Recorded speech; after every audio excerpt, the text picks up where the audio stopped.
This is the Rest of Everest video podcast, an almost unabridged expedition experience. Episode 13, Construction and Conversation. Well, hello again, everyone. Welcome back to the Rest of Everest video podcast. I'm John Miller.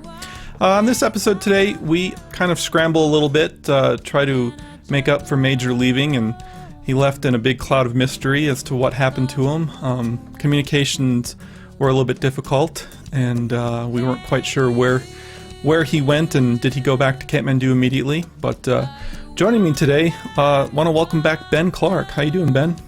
Good, John. How you doing today? I'm doing great. Nice to have you back on the show. Thanks so much. Yeah, man. I'm sorry I've been so busy. It's been out climbing a lot of mountains and doing a lot of guiding this summer, so trying to keep the dream alive. Well, we're glad to have you back. Glad to get you back in the show and have more of your commentary and things. And I'm going to start introducing a little bit of interviews I did with Ben while we were on the mountain. I think they're really important to the story and great to be able to show them. They didn't make it into the film. So let's go back to base camp. Here we go. All right. So this is a morning, I believe, Ben, that you took a little sortie and you went and kind of climbed around and you shot some of this stuff here. Yeah, it was awesome. That was a good little morning. We just got in base camp, and I felt like getting out and looking around, trying to get a good view on the peak and kind of approach and whatnot. So I climbed up on one of the sides of the lateral moraine there on the Rambut Glacier, and then looked down at that thing. It's pretty long, very large scale peaks around there. Yeah, you can tell how young they are. Look how jagged they are. Oh yeah, and it's extremely fluted. So that right there is the Northeast Ridge. It is. That's the way we went up. Any landmarks there? The bump in the very middle of the screen on the top of that ridge is the first step. Here we are building our stupa. This is really cool. These guys, part of the whole reason why I came back to Nepal after the year before was that the culture around there was so intriguing, and part of the entire process always outlined a very spiritual, I would guess, a spiritual respect for the peak and for the folks who live around it and what they believe it signifies. So we were helping build this stupa, where we would later have a monk from a monastery just down valley come up and hang out with us and give us a blessing to actually be on the mountain and climb it. And that blessing ceremony is called a puja, and we'll see that in a few episodes. It's pretty interesting. And these rocks felt really heavy at 16,000 feet. Actually, I think the official elevation of the Chinese base camp is about 17,000 feet. You'll hear us refer to it as about 16,400, and it's one of those interesting things that every expedition had a slightly different elevation. Yeah, it's one of those candid off the cuff. Yeah, it feels high, I'm cold. 16,400. Yeah. About 16,400. So we were building this right up above our camp. You can see those blue tents, and you can see the orange dome down there, and the mess tent right there.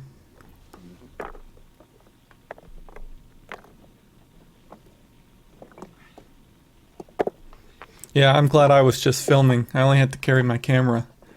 And good solid structure there. Lockbo's ready. He's ready to get him going. He's got the plastic boots on. Man, those are his slippers. He wears those boots as slippers. I know. He's a pretty burly guy. One of the best. I believe he summited this year. Oh, I wouldn't be surprised.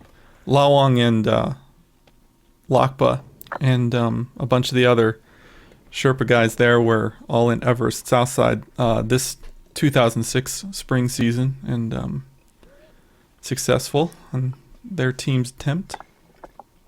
So congratulations to them. Yeah, you guys rock.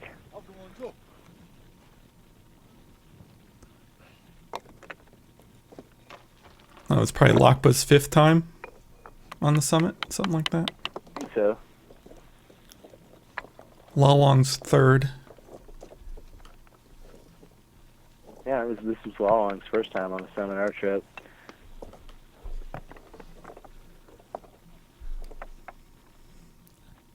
Man, that really is quite a view. Yeah. The Telluride's pretty sweet, but Bambook Valley got it beat. Forget sometimes. Oh, man. And it really is, in some of these shots, it might look like Everest is pretty far away, but that's just the way the camera makes it look. It really is just right there. And in your hand there. Huh? I think I was trying to get a really good shot here of the cameras being put inside the stupa, and I was thinking, I'll get this great shot of everyone putting rocks in, and this is all I got. It's beautiful, beautiful solar. I was thinking, I'll get their faces, get their hands and everything. Got a hand. Oh, I think that's you, Ben. Yeah, I recognize what you're doing. Like, hey, so let's put some rocks in here, guys. So not everything works out the way you want it to. And here's the time lapse. After the stupa is built, everyone sits down and has some tea, and then it's They put butter on it. put butter on it, yeah, as an offering. Yeah, there's always a lot of incense being burnt at these camps. Oh, yeah. There are offerings being given every day. It might seem like a very drab environment, but it's extremely rich in other ways. Yeah, absolutely. Simple living, but a richness in culture that's unparalleled for its simplicity. Okay, so we're rolling now.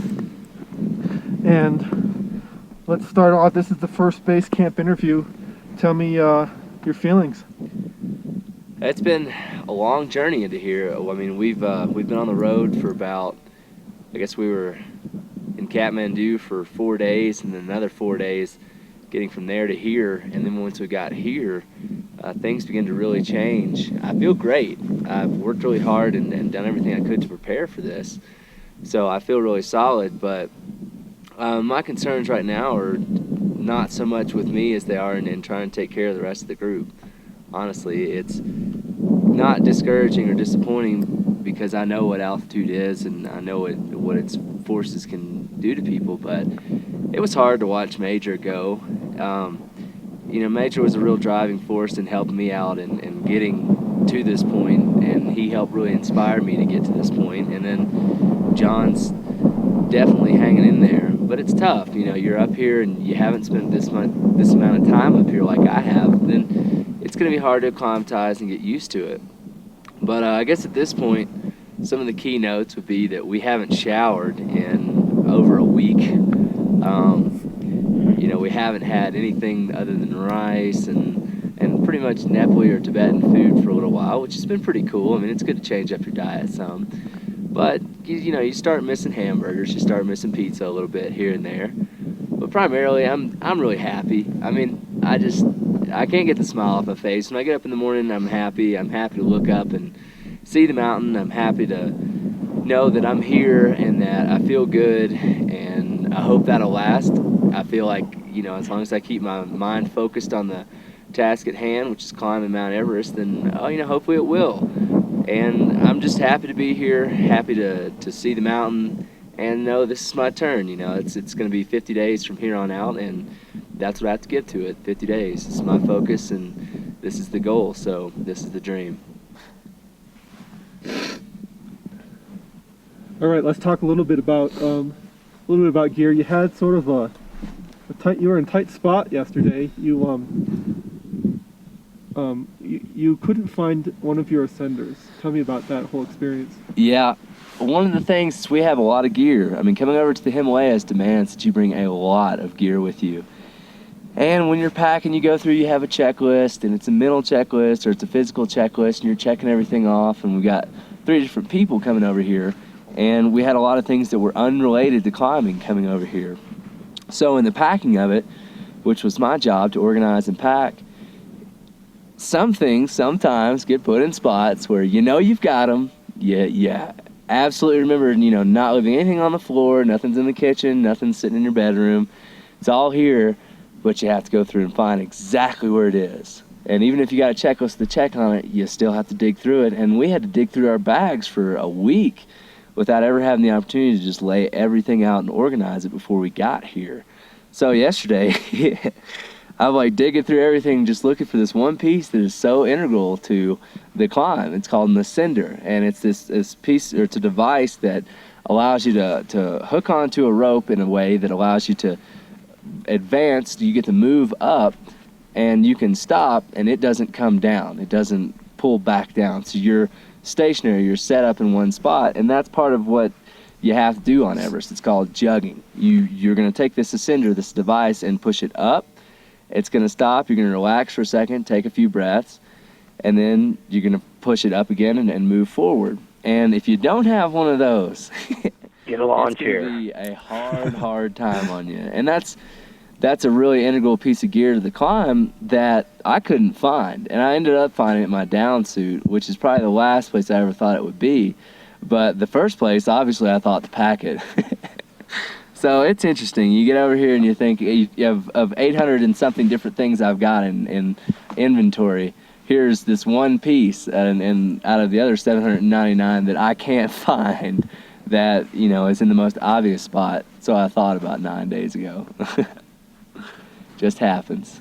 How did you feel when you finally located it? I felt fine. Honestly, I don't get the opportunity to really get overjoyed about too much here, because it's like every little piece is just, you know, another piece of the puzzle's here. We got this organized. We got this set. Good. You know, so it's good to have it. I knew I had it, but I felt a sense of relief. But overall, it's like I don't want to allow myself to ever get too comfortable here. I don't ever want to allow myself to start sucking into the environment and being overly, you know, just overly ambitious and taking it all in to the point that it's you know, I can't get up and dance around in excitement. And that's kind of the thing, is that here I just want to be humble and give the mountain my full focus and respect. And although I will keep a journal and will take photographs and we'll shoot video, that is part of what it is. That's part of scouting the mountain out. That's part of knowing the mountain. That's part of knowing each footstep and each place where I've been, so that when I come back down, I can review that and mentally go back through what it's going to take to get back up there the next time. And it is difficult. It's difficult to go from being a pretty laid back, you know, with my friends and the people that know me, a somewhat chill kind of guy, to all of a sudden this just focused and completely persistent and relentless individual that just wants to be organized and completely, you know, have every detail in order. And that's what it takes. You know, I can't be out here and free-spirited. I can't be out here and you know, just being a kid. I have to be professional, and I've got to have everything in order and together. Freaking sourpuss. I was going to say that the climbing Everest can be lethal, so I guess that's a pretty good motivating factor to stay focused, huh? It always is. Not coming home is worse than going there. Obviously, since you are speaking with me today, you didn't die in the mountain, and also I'll take this opportunity quickly to say that Major King was okay. As you had a few emails come in, people wondering if Major made it out okay, even though he was on the commentary, meaning he was speaking to me in my office last week. But he was fine. He recovered completely, and we'll get a little bit more information about his recovery later on in the episodes. But that's just an aside there. I want everyone to know he was okay. It was touch and go, but he was okay. But ironically, after this interview that I just showed everyone, where we talked about how we hadn't had a shower in a long time, we walked back from further up the moraine and we found the guys setting up the shower tent. And nothing comes easy up there at base camp. Look at that. That's right. 5 stars. Well, that right there, that's luxury. It is. Because Great. That was a shower, not the pooper, not the groover. Yeah. Yeah, when we say shower tent, we literally just mean a tent that you shower in. There's no shower. You get a bucket of water and a cup, and you pour the water over yourself. But it's a nice windbreak. Like a bird bath. Yeah. Something that I think, Ben, you only used once in 2 months. That's right. It's so uncomfortable. I was just like, I just think it's easier just to disconnect altogether. Let it go. I mean, you're all organized. Well, you don't need to floss, brush, wear sunscreen, and climb. Those are your priorities. Hygiene. Well, if you get greasy enough, the problems just roll right off you, like water off a duck's back, right? That's right. Cold and wind does too. Because your clothes are stuck. Look at that. Yep. Happy little mountain. Breathing fire. Kind of nice coating of snow there. So And that's not sped up. That's like, is that a time lapse or that's is that sped up a little bit, but it's not sped up too much. It really, you get that plume going, and it really does. You can sit there and watch it, and you can see it move. Mm-hmm. That little peak would be a lot of fun to climb. That central face looks pretty cool. It's pretty amazing. It's, looking at it, it's kind of like looking at an old friend. I stared at those mountains for so many hours and days over the months there, and it's just like totally familiar. It's very cool to be so familiar with Everest and its surrounding peaks. But it's always windy, like in that time-lapse shot that we showed there. It's always windy, but there's always people walking around. This is pretty much a people highway. Mm-hmm. Everyone's moving from base camp up to advanced base camp and coming back down. Everest disappears, but it comes back. It does. Magic little mountain. So this right here is base camp. This is my favorite. I love just trying to fit the entire camp in one shot. Viewers have asked how many people were there that year, and this was the 50th anniversary climbing season. So there were definitely quite a few. Probably about, all told with support staff, maybe about 400 people. Yeah. And there is the British Royal Navy. Mm-hmm. Good folks. Of course, those flags there became a controversy because of because of the Tibetan Mountaineering Association, which is a Chinese governmental organization. They weren't too pleased about the military flags, the British military flags. Yeah. Oh, red tape. Everyone's got an ego and an attitude. I know. Well, they let them climb. Those guys were great. They weren't there to wrestle the government.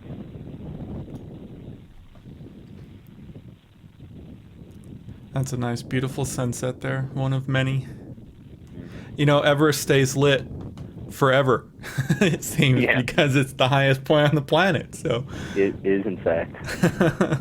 The sun can see it for a long time after everything else is in shadow.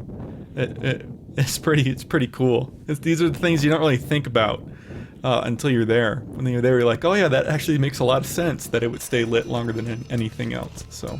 Yeah. Well, that's the episode. Thanks so much, Ben. Yeah, thanks, John. Always a pleasure to hang out, and hope you guys are enjoying this. Yeah, so stay tuned, everyone. And remember, if you haven't seen all the rest of the episodes, I highly recommend you start at the beginning, episode 0, and work your way forward. I think you'll really get a greater grasp of what this expedition is all about, and you'll get to know us a little bit better.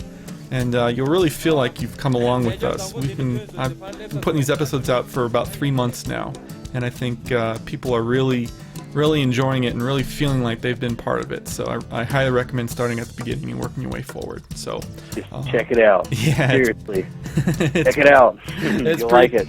It's pretty cool, and there's a whole lot. We've just arrived at base camp, so there's a whole lot more to come. So we'll see you next time. The rest of Everest is downloaded all over the world every week. If you enjoy watching and would like to show your support, then take a look at my website. Aside from having lots of additional blog entries from the expedition updated every week, there's this little donation button on every page. Now, many of you have pressed that button, and your generous contributions are helping to cover my hosting fees. If you haven't donated but would like to, then just contribute any amount. In return, I'll give you access to the video and audio dispatches I sent out while we were actually at Everest. It's pretty interesting stuff. Contribute $25 or more, and I'll even throw in an iPod-compatible version of the film Everest: The Other Side. That's the project the entire podcast here is based on. As always, our announcer is Marlon May, and our music is provided by Wendy Wu. Check her out at wendywu.com. Thanks so much, everyone, and we'll see you next week. Thank you for watching The Rest of Everest.